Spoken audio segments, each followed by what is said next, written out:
Sarah Martinez wiped the sweat from her forehead as she walked across the dusty tarmac at Forward Operating Base Thunder. The Afghan sun beat down mercilessly, making the metal surfaces of the military vehicles almost too hot to touch. She had been working as an ammunition specialist for 8 months now, and the routine had become second nature to her. At 24, Sarah was one of the few women handling weapons systems at the remote base. She took pride in her work, knowing that every round she loaded could mean the difference between life and death for the soldiers depending on the Apache helicopters she serviced. Her small hands moved with practiced precision as she checked each 30mm cannon round before loading them into the helicopter's ammunition bay. The Apache AH-64 helicopter sitting before her was a magnificent piece of machinery. Its angular body looked like a mechanical predator, with its chin-mounted gun and stub wings loaded with missiles. The crew chief had told her this particular helicopter, tail number 04-05389, had seen more combat missions than any other bird on the base. The pilot, Captain James Rodriguez, had flown over 200 combat sorties in this machine. Sarah began her daily inspection routine. She opened the ammunition bay and started counting the rounds, checking each one for damage or defects. The 30mm rounds were heavy, each one weighing about half a pound. She had loaded thousands of them over the months, but she never became careless. One bad round could jam the gun system and leave the helicopter defenseless in combat. As she worked, she could hear the distant sound of another Apache returning from a mission. The rhythmic thump of the rotor blades grew louder as the helicopter approached the landing pad. Sarah glanced up briefly, then returned to her work. The returning crew would need their aircraft serviced and reloaded quickly for the next mission. The heat inside the ammunition bay was stifling.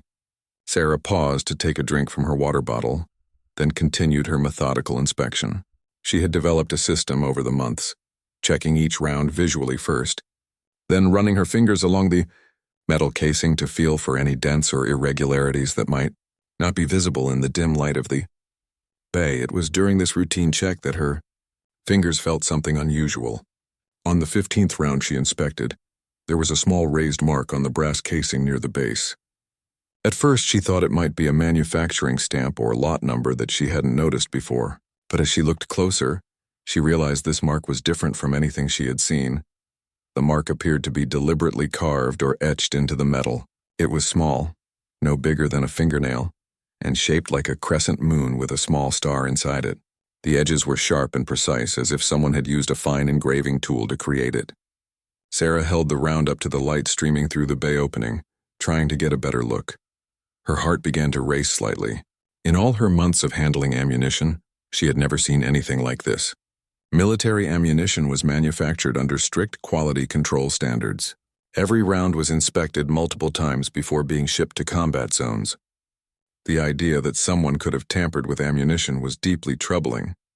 Sarah set the marked round aside and continued checking the others. To her relief, the remaining rounds appeared normal, but the presence of even one tampered round raised serious questions. How had it gotten into the supply chain? Who had made the mark and why? Was it some kind of identification system or something more sinister? She picked up the marked round again and examined it more closely. The mark was definitely not part of the original manufacturing process. Someone had deliberately altered this ammunition after it had left the factory. The implications were frightening.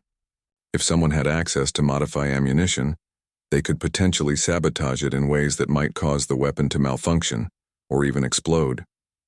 Sarah knew she had to report this immediately, but she also knew that making a false alarm could have serious consequences. She decided to double-check her findings before raising any alarms. She examined the round under different lighting conditions and even borrowed a magnifying glass from the maintenance bay to get a clearer view of the mark. Under magnification, the mark was even more clearly intentional. The lines were too precise and deliberate to be accidental damage. Someone with skill and patience had carved this symbol into the ammunition. But why would someone do such a thing? And how many other rounds might be similarly marked? The sound of boots on the metal decking interrupted her thoughts. Captain Rodriguez was approaching with his co-pilot and gunner.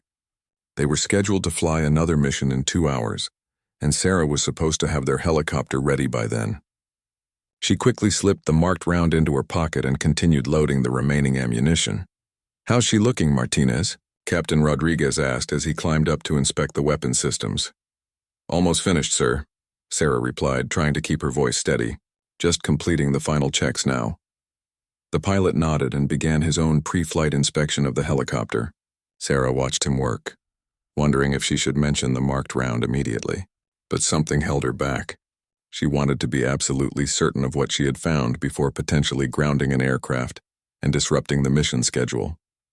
As she finished loading the ammunition, Sarah made a mental note of the exact position where she had found the marked round. It had been in the middle of the ammunition belt, not at either end where it might have been more easily noticed. This suggested that whoever had marked it had deliberately placed it where it would be loaded and potentially fired. The weight of the round in her pocket seemed to grow heavier as she completed her duties. She signed off on the ammunition loading checklist and handed it to Captain Rodriguez. He glanced at it briefly, then looked at her with a questioning expression. "Everything all right, Martinez? You look a bit pale." Sarah forced a smile. "Just the heat, sir." "I'm fine," but she wasn't fine. As she watched the crew complete their pre-flight checks, she couldn't shake the feeling that she had stumbled onto something dangerous. The marked round in her pocket felt like a ticking bomb, not because of what it was, but because of what it might represent. Someone had tampered with military ammunition, and she might be the only person who knew about it. The question that haunted her as she walked back to the ammunition storage bunker was simple but terrifying. What would happen when that marked round was fired? Sarah couldn't concentrate for the rest of her shift. The marked round felt like it was burning a hole in her pocket as she went about her remaining duties. Every time she moved, she could feel it shifting against her leg, a constant reminder of the mystery she had discovered. She tried to convince herself that it might be nothing more than a quality control marking that she hadn't encountered before. But deep down, she knew better. As evening approached, Sarah made her way to the base library, a small air-conditioned trailer that served as both internet cafe and quiet study space. She needed to research ammunition manufacturing processes and see if there was any legitimate reason for the mark she had found.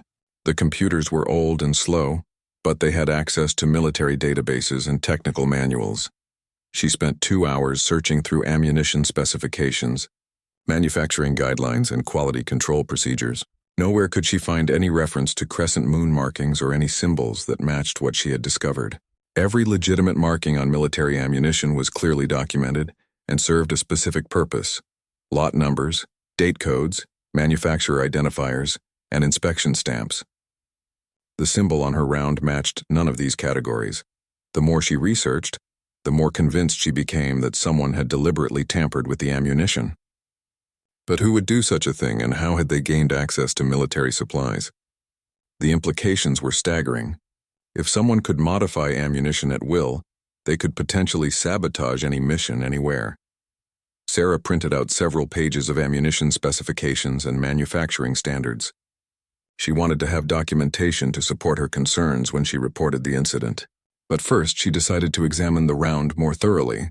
She made her way to the maintenance workshop, where she knew she could find better lighting and precision tools.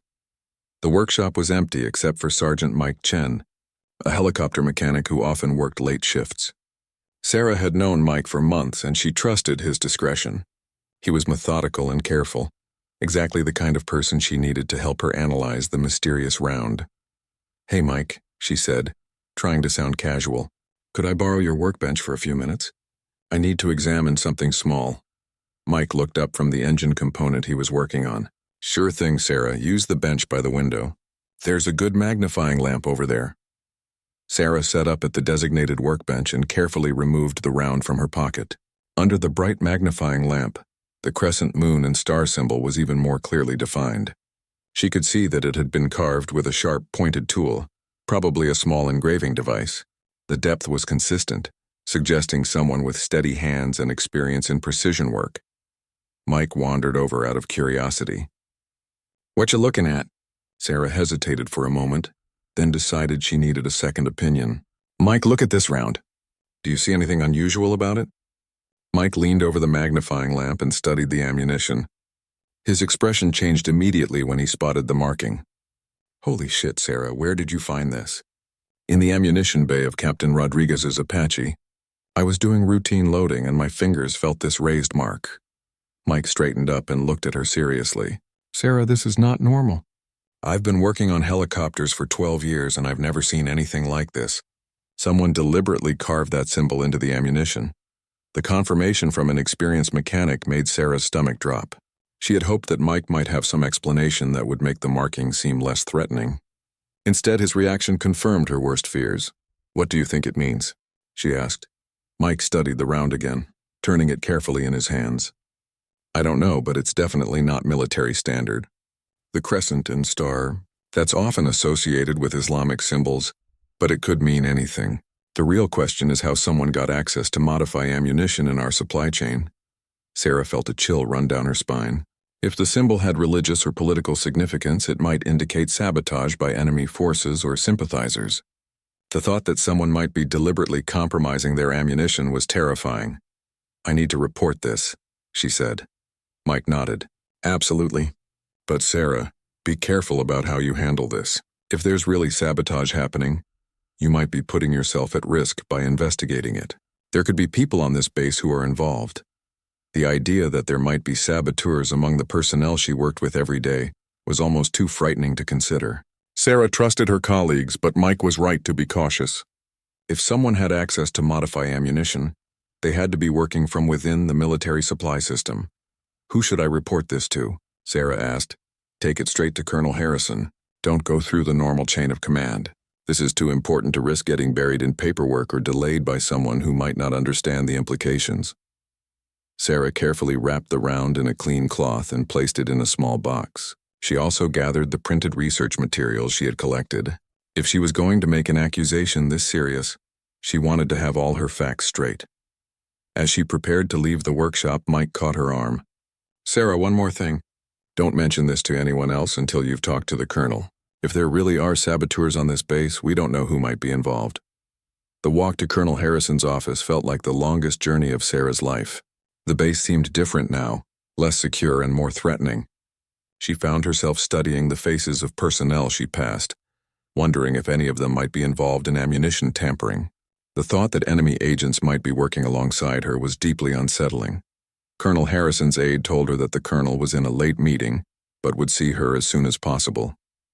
Sarah waited in the outer office, the small box containing the marked round feeling heavier with each passing minute. She rehearsed what she would say, trying to present her findings in a clear, factual manner without sounding paranoid or alarmist. When she was finally called into the colonel's office, Sarah found him reviewing flight reports from the day's missions. He looked up as she entered, his weathered face showing the strain of commanding a forward operating base in a combat zone. "Martinez, isn't it? What can I do for you?" Sarah took a deep breath and placed the small box on his desk. "Sir, I've discovered what appears to be tampered ammunition. I believe someone has deliberately modified a round that was scheduled to be loaded into one of our Apache helicopters." Colonel Harrison's expression became very serious. He opened the box and examined the round under his desk lamp. Sarah watched his face change as he spotted the carved symbol. The colonel had been in the military for over 25 years, and she could see that he immediately understood the implications of what she had found. "Where exactly did you find this, Martinez?" "In the ammunition bay of tail number 04055389, sir. Captain Rodriguez's aircraft. It was scheduled for a combat mission this afternoon, but I removed it before loading was completed." The colonel set the round down carefully and looked at Sarah intently. "You did the right thing bringing this to me immediately. This is a very serious matter, and I want you to understand that everything about this incident is now classified. You are not to discuss this with anyone without my direct authorization." Sarah nodded. "Yes, sir. I understand. I'm going to have this round analyzed immediately by our ordnance experts. In the meantime, I want you to think very carefully about every detail of how you found it. Who had access to that ammunition? When was it delivered? I'll need a complete report from you first thing tomorrow morning." As Sarah left the colonel's office, she realized that her discovery had set in motion events that might have far-reaching consequences. The marked round might be just the tip of the iceberg. If someone was systematically tampering with ammunition, there could be dozens or even hundreds of compromised rounds in their supply system. The question that haunted her as she made her way back to her barracks was whether they would find the saboteurs before those compromised rounds were used in combat. The lives of every pilot and crew member might depend on how quickly they could uncover the full extent of the tampering. Sarah barely slept that night. Every sound in the barracks seemed magnified. Every footstep in the hallway made her wonder if someone was coming for her. She had become the keeper of a dangerous secret, and the weight of responsibility pressed down on her like a physical force. By morning, she had decided that she needed to do more than just wait for the colonel's investigation to unfold. At dawn, she made her way to the ammunition storage bunker, where all the helicopter rounds were kept before being loaded. If there was one marked round, there might be others. The bunker was a concrete structure buried partially underground, designed to contain any explosion that might occur if the ammunition was hit by enemy fire. Sarah had keys to the facility as part of her job duties, but she had never before entered with the intention of conducting her own investigation. The bunker was cool and dimly lit. With rows of metal shelves holding cases of ammunition, Sarah began systematically checking cases that had arrived in the same shipment as the marked round she had discovered. She had memorized the lot numbers and shipping dates from her research the previous evening, and she cross-referenced these with the inventory logs posted near the entrance. After 2 hours of careful examination, Sarah found 3 more marked rounds. Each one bore the same crescent moon and star symbol, carved with the same precision as the first. The discovery confirmed her worst fears. This was not an isolated incident. Someone was systematically marking ammunition, and they had been doing it for some time. The locations of the marked rounds seemed random at first, but as Sarah plotted them on an inventory chart, she began to see a pattern. The marked rounds were distributed across different ammunition lots but were consistently placed in positions where they would be loaded and fired during combat missions. Someone had carefully planned the placement to maximize the likelihood that the marked rounds would be used. Sarah documented the location of each marked round with photographs and detailed notes. She used her personal camera, being careful not to remove any of the ammunition from the bunker without proper authorization.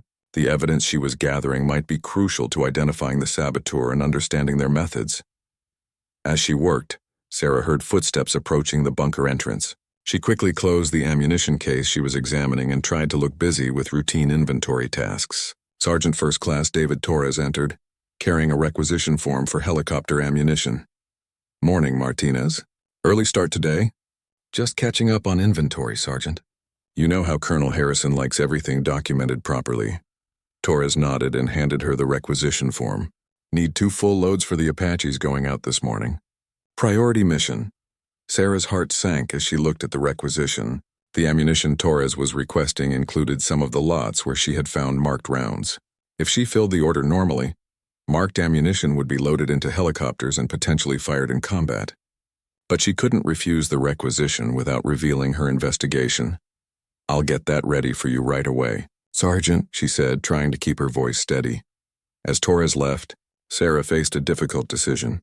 She could fill the requisition but carefully avoid the marked rounds, which might raise suspicions if anyone noticed the specific rounds she selected. Or she could include marked rounds in the load, knowing they would be examined by the Colonel's ordnance experts before any missions took place.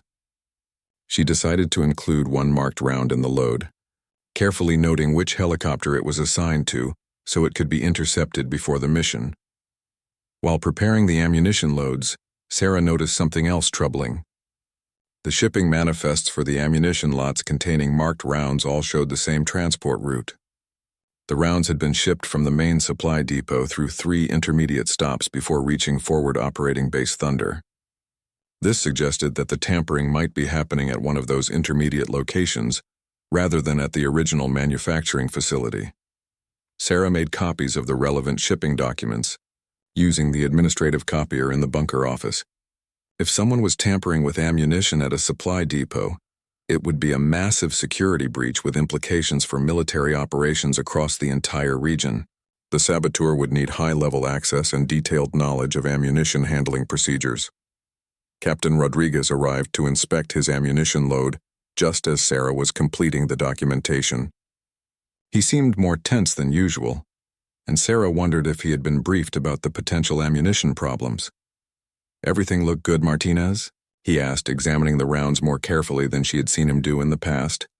"Yes, sir. All rounds checked and verified according to standard procedures." Rodriguez nodded but continued his inspection. Sarah watched nervously as he examined several rounds, including one that was marked, but the symbol was small and positioned where it wasn't easily visible during a routine inspection. The captain finished his check and signed off on the load without noticing the marking. As Rodriguez left to prepare for his mission, Sarah realized that the marked round would be loaded into his Apache within the hour. She had to act quickly to prevent it from being used in combat before the colonel's experts could analyze it. She called the colonel's office and left an urgent message with his aide, providing the tail number of the helicopter and the specific position of the marked round in the ammunition load. The response came back within minutes. All Apache missions were being delayed, pending a complete ammunition inspection. Sarah felt a mixture of relief and anxiety. The immediate danger had been averted, but the delay would raise questions throughout the base. Personnel would want to know why their missions were being postponed, and maintaining secrecy about the investigation would become increasingly difficult. Master Sergeant Lisa Park, the senior ammunition specialist on the base, arrived at the bunker an hour later with orders to conduct a comprehensive inventory. Sarah had worked under Park for months and respected her expertise and attention to detail, but now she wondered if Park might somehow be involved in the tampering. "Martinez, I need you to walk me through everything you've done this morning. The colonel wants a complete accounting of all ammunition handling since yesterday." Sarah carefully explained her morning activities, omitting any mention of her unauthorized search for marked rounds. She provided Park with all the documentation she had prepared, including the inventory charts and requisition forms. Park studied the paperwork with the same methodical approach Sarah had seen her apply to every task. "Did you notice anything unusual about any of the ammunition you handled?" Park asked. Sarah hesitated. She wanted to reveal what she had discovered, but Colonel Harrison had specifically ordered her not to discuss the matter with anyone without authorization. She decided to be honest but careful. "Master Sergeant, I think there may be some ammunition that requires special attention. I've documented everything I observed, and I believe the Colonel's investigation will reveal what needs to be known." Park looked at her intently. "Sarah, if you found something important, you need to tell me. I'm responsible for ammunition safety on this base." "I understand, Master Sergeant, but I'm under direct orders from Colonel Harrison regarding this matter. I'm sure he'll brief you on anything you need to know." Park's expression showed that she understood the implications. If Colonel Harrison was personally involved and had imposed security restrictions, the situation was serious enough to warrant extreme caution. She nodded and continued her inventory without pressing Sarah for more details. As Park worked, Sarah watched her carefully, looking for any signs that the Master Sergeant might be involved in the tampering. But Park's behavior seemed completely normal. She examined ammunition with the same professional thoroughness she had always displayed, and her reactions to finding marked rounds appeared genuinely surprised and concerned. By afternoon, the bunker was crowded with investigators. Military police, ordnance disposal experts, and intelligence specialists were all examining the ammunition and interviewing personnel. Sarah found herself answering the same questions repeatedly as different. Investigators sought to understand how she had discovered the first marked round. The investigation was expanding beyond the ammunition bunker. Sarah learned that security teams were examining records from all the supply depots in the ammunition shipping chain. If the tampering was happening at one of those facilities, it would affect multiple bases and potentially compromise ongoing operations throughout the theater. As evening approached, Sarah realized that her discovery had triggered one of the largest security investigations in the base's history. The marked rounds might be just the beginning of a much larger plot, and she might have prevented a catastrophe by finding that first symbol carved into the brass casing. But the investigation also raised new questions that frightened her. If enemy agents had infiltrated the ammunition supply chain, what other aspects of base security might be compromised? And if they were willing to tamper with ammunition, what else might they be planning? 3 days into the investigation, Captain Rodriguez requested to speak with Sarah privately. They met in the base chapel, one of the few places where conversations wouldn't be overheard by the security teams that now seemed to be everywhere on the base.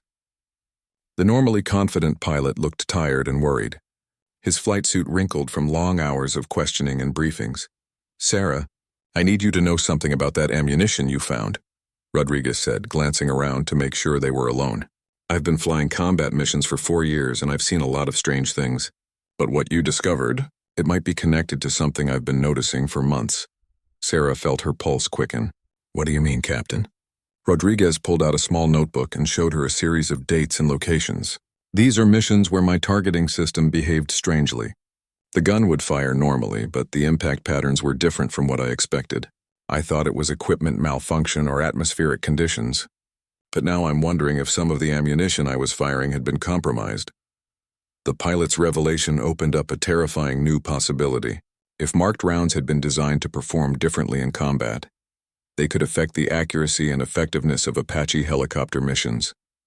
Pilots might miss their targets, or worse, the altered rounds might cause weapon malfunctions that could endanger the aircraft and crew. Did you report the targeting irregularities? Sarah asked. I mentioned them in my after-action reports, but they were attributed to normal combat variables. No one investigated further because the helicopter and crew returned safely each time. But looking back, the pattern is too consistent to be coincidental. Rodriguez showed Sarah detailed diagrams he had drawn of the unusual impact patterns. The sketches revealed that certain rounds had struck significantly off target, despite being fired under identical conditions to rounds that hit accurately. The inconsistency suggested that some ammunition was performing differently from others, exactly what might be expected if rounds had been altered. Captain, have you shared this information with the investigators? Not yet. I wanted to talk to you first because you're the one who found the marked rounds. I think we might be looking at something much bigger than random tampering. This could be systematic sabotage designed to degrade our combat effectiveness without causing obvious failures. The sophistication implied by Rodriguez's theory was chilling. If enemy agents were capable of such precise sabotage, they had infiltrated the military supply chain at a very high level.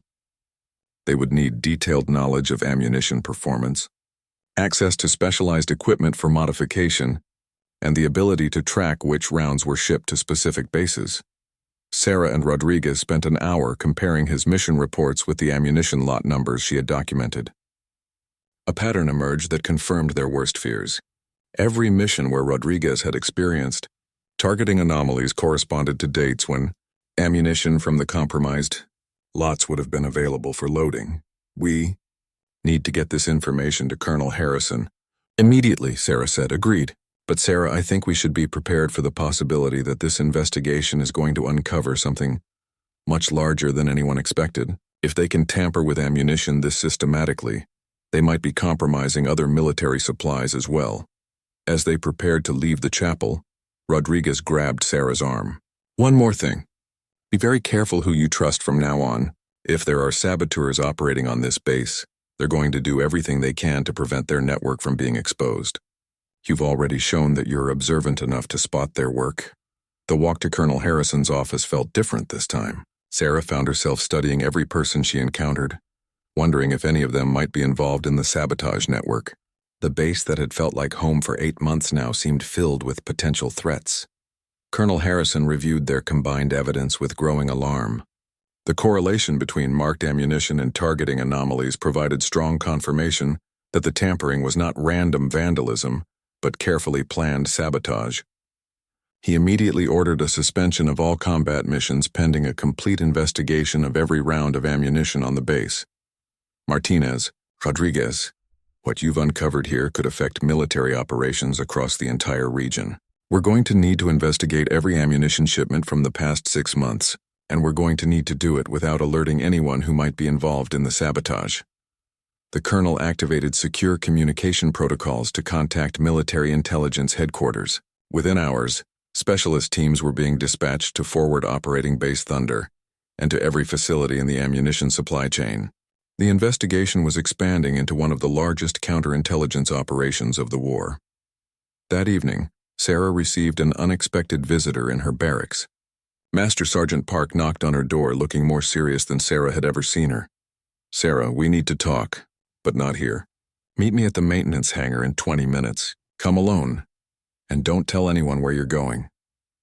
The request made Sarah nervous, but Park was her immediate supervisor and had always been professional in their interactions. Sarah decided to trust her, but she left a sealed note in her footlocker indicating where she was going and what time, just in case something went wrong.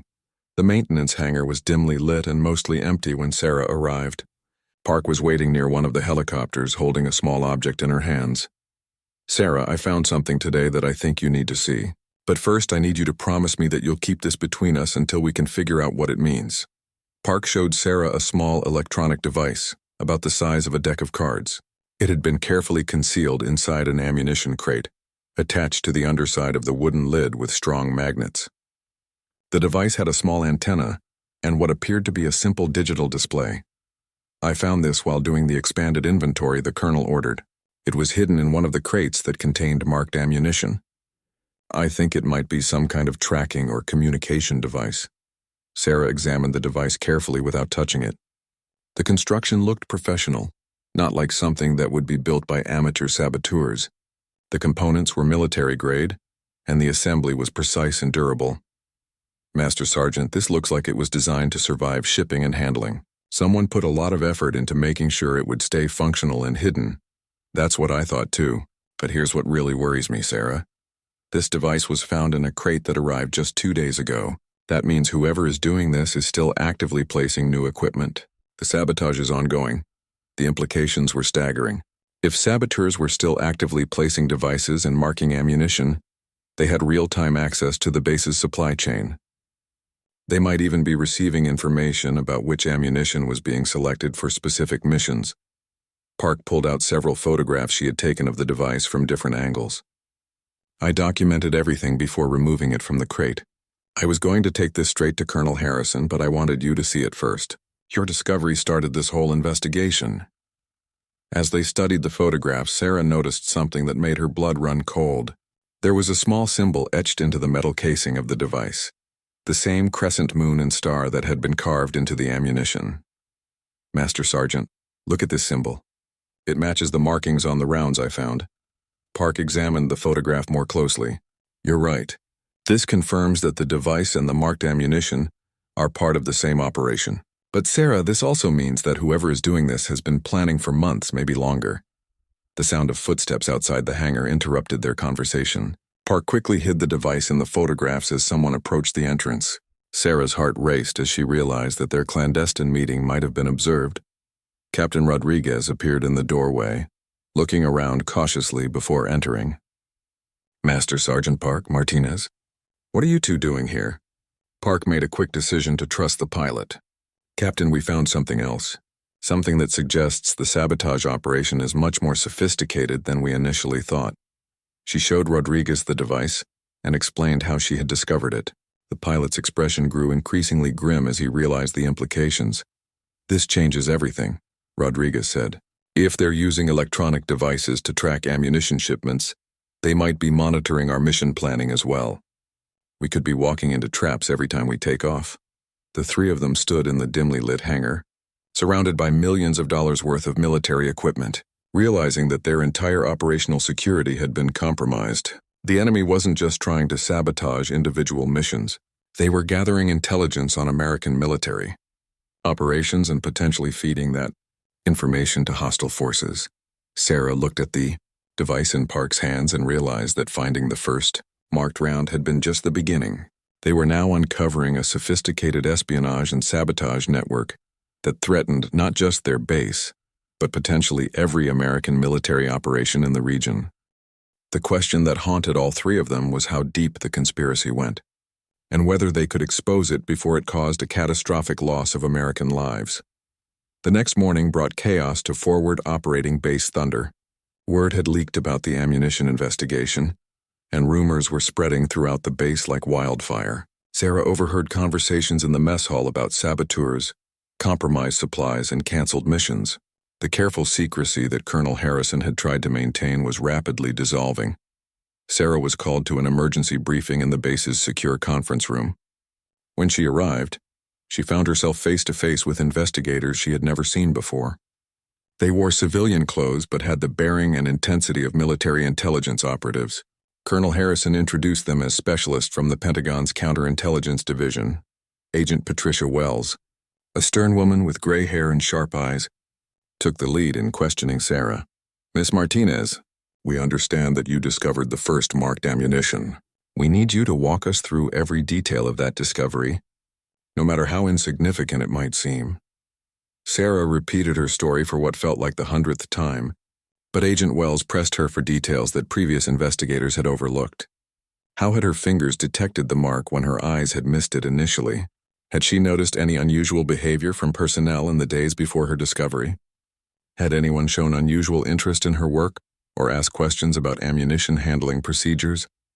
As Sarah answered the questions, she began to realize that the investigators suspected the tampering might have been facilitated by someone with inside knowledge of her work routines. The timing and placement of the marked round suggested that whoever had done it knew exactly how the ammunition would be inspected and loaded.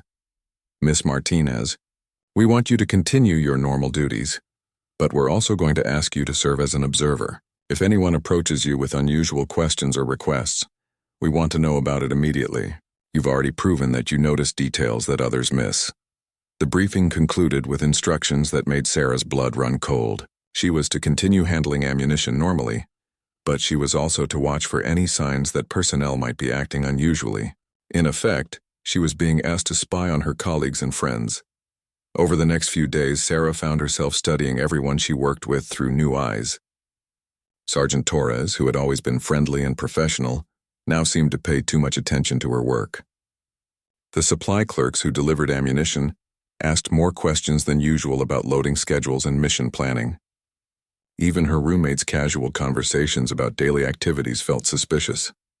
The paranoia was exhausting, but it proved justified when Sarah noticed something troubling during a routine ammunition delivery.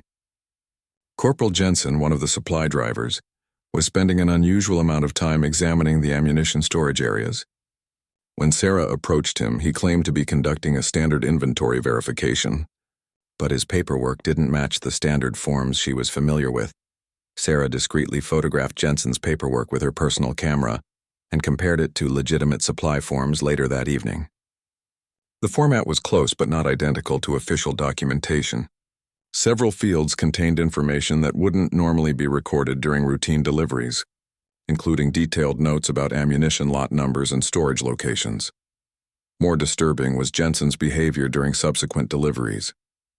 He always volunteered for assignments to Forward Operating Base Thunder, even though it meant longer driving times and more dangerous routes than other supply runs. He also seemed particularly interested in deliveries that contained the types of ammunition Sarah handled for the Apache helicopters. Sarah reported her observations to Agent Wells, who immediately ordered surveillance of Jensen's activities. Within 2 days, the investigation uncovered a pattern that confirmed Sarah's suspicions. Jensen had been photographing ammunition storage areas, documenting security procedures, and maintaining detailed records of which ammunition lots were delivered to which bases. The breakthrough came when investigators intercepted Jensen's communications. He was transmitting detailed information about ammunition shipments to contacts outside the military base. The intelligence he provided included not just what ammunition was available, but when it would be loaded and which aircraft would carry it into combat. Jensen's arrest led to the discovery of a much larger network than anyone had imagined. He was one of 6 military personnel who had been recruited by foreign intelligence services to gather information about American military operations. They had been working together for over a year, placing tracking devices, marking ammunition, and feeding detailed intelligence to enemy forces. The marked ammunition rounds were part of an even more sinister plan. Analysis by weapons experts revealed that while the rounds weren't designed to explode or malfunction, they had been subtly modified to reduce their accuracy. Pilots firing these rounds would experience the targeting problems that Captain Rodriguez had reported, gradually degrading the effectiveness of American air support without causing obvious failures. That would trigger immediate investigation. Sarah learned that her discovery had prevented a coordinated attack on American forces. Enemy commanders had been using the intelligence gathered by Jensen's network to plan ambushes and position their forces to take advantage of the reduced accuracy caused by the modified ammunition. American helicopters and their crews would have flown into carefully prepared traps, unaware that their weapons had been compromised. The psychological impact on Sarah was overwhelming. She realized that every day she had been handling ammunition that might have been designed to get American soldiers killed. The rounds she loaded with such care and precision had been turned into weapons against her own forces. The trust she had placed in the military supply system had been systematically betrayed. Agent Wells brought Sarah into the final phase of the investigation, using her expertise with ammunition handling to help identify other potentially compromised supplies. Sarah spent days examining ammunition from across the region, looking for the subtle signs of tampering that she had learned to recognize. Each marked round they found represented missions that could have failed, aircraft that could have been shot down, and crews that could have been killed or captured. The scope of the sabotage network was staggering. Over 300 rounds of modified ammunition were recovered from bases across Afghanistan and Iraq. Tracking devices were found in supply shipments throughout the region. The intelligence gathered by the saboteurs had been used to plan attacks that had killed dozens of American soldiers over the past year. Captain Rodriguez played a crucial role in the final arrests. His detailed mission reports helped investigators identify specific instances where modified ammunition had affected combat operations. Several failed missions that had been attributed to equipment malfunction or enemy luck were now understood to be the result of deliberate sabotage. The investigation also revealed how sophisticated the enemy intelligence operation had been. The saboteurs hadn't just been gathering information randomly. They had been specifically targeting high-value missions and elite units. The ammunition tampering was designed to be subtle enough to avoid detection while significantly degrading American military effectiveness. Sarah found herself testifying before military tribunals as the captured saboteurs were prosecuted. The evidence she had gathered, from the first marked round to the photographs of Jensen's false paperwork, became central to the government's case. Her careful documentation and attention to detail helped convict all 6 members of the spy network. The trials revealed the full extent of what Sarah's discovery had prevented. Enemy forces had been planning a coordinated offensive that would have taken advantage of the compromised ammunition to inflict massive casualties on American forces. Intelligence intercepted from enemy communications showed that they had been confident of success because they believed American air support would be ineffective due to the modified ammunition. As the investigation concluded, Sarah realized that her routine inspection of ammunition had uncovered one of the most significant counterintelligence victories of the war. Her willingness to trust her instincts and report something that seemed wrong had saved countless American lives and exposed a sophisticated enemy operation. But the experience had also changed her permanently. The trust and camaraderie that had made military service meaningful had been shattered by the discovery that enemies could operate from within the ranks. Sarah knew that she would never again be able to perform her duties with the same innocent confidence she had felt before finding that first marked round. 6 months after the arrests, Sarah stood in the same ammunition bunker where her discovery had begun. But everything felt different now. The concrete walls that had once represented security and routine now reminded her of how vulnerable their operations had been. New security protocols were in place, with multiple inspections and electronic verification systems designed to prevent future tampering. Captain Rodriguez had been promoted to major and transferred to a training command, where he was developing new procedures for detecting compromised ammunition. Before leaving Forward Operating Base Thunder, he had sought out Sarah for a private conversation about how the experience had affected both of them. "Sarah, I've been thinking a lot about what would have happened if you hadn't trusted your instincts that day," Rodriguez had said. "My crew and I would probably be dead, and we'd never have known why our missions kept failing. You saved a lot of lives by paying attention to details that everyone else missed." The commendation ceremony had been both gratifying and uncomfortable for Sarah. She received the Defense Meritorious Service Medal for her role in exposing the sabotage network, but the attention made her feel exposed and vulnerable. Military publications had written articles about her discovery, and she found herself recognized by personnel throughout the base. Master Sergeant Park had been assigned to lead the new ammunition security program, implementing enhanced inspection procedures based on what they had learned from the investigation. She often consulted with Sarah about developing training materials that would help other ammunition specialists recognize signs of tampering. "The thing that troubles me most," Park had told Sarah during one of their planning sessions, "is how long this went on without anyone noticing. We were all doing our jobs professionally, but we weren't asking the right questions. Your discovery showed us that we need to be more than just competent. We need to be actively vigilant." The psychological aftermath proved more challenging than Sarah had anticipated. She found herself unable to trust supply chain documentation without extensive verification. Every new shipment of ammunition received scrutiny that bordered on obsessive, As she searched for signs that the sabotage network might have been reconstituted, sleep became difficult. Filled with dreams about marked ammunition and enemy attacks, Sarah sought counseling from the base chaplain and later from military psychologists who helped her process the trauma of discovering that her workplace had been infiltrated by enemy agents. The betrayal felt personal, as if her own careful work had been turned against the people she was trying to protect. Agent Wells had stayed in contact with Sarah throughout the trials and aftermath. During their final meeting before Wells returned to Washington, she had offered Sarah an unexpected opportunity. The Pentagon is establishing a new counterintelligence unit focused on supply chain security, Wells had explained. We need people who understand military logistics from the ground up, but who also have the instincts to recognize when something isn't right. You've proven that you have both qualifications. The offer was tempting, but Sarah needed time to consider whether she wanted to make counterintelligence her career. The work would mean constantly looking for threats and deception, a mindset that might eventually consume the trust and optimism that had drawn her to military service in the first place. Sarah decided to complete her current enlistment at Forward Operating Base Thunder, working with the new security protocols she had helped inspire. The ammunition bunker became a training facility where specialists from across the region came to learn enhanced inspection techniques. Sarah found purpose in teaching others to recognize the subtle signs of tampering that might otherwise go unnoticed. One of her students was a young specialist named David Kim, who reminded Sarah of herself before the discovery. Kim approached ammunition handling with the same meticulous care and professional pride that Sarah had once felt.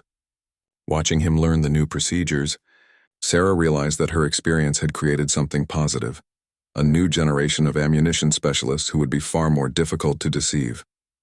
The anniversary of her discovery passed quietly, marked only by a brief ceremony recognizing the ongoing success of the enhanced security program.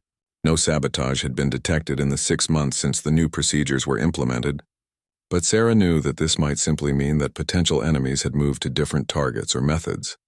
Captain Rodriguez returned to visit the base during the anniversary week, now wearing major's leaves and serving as an instructor at the Army's aviation school. He found Sarah in the ammunition bunker, training another group of specialists on recognition techniques.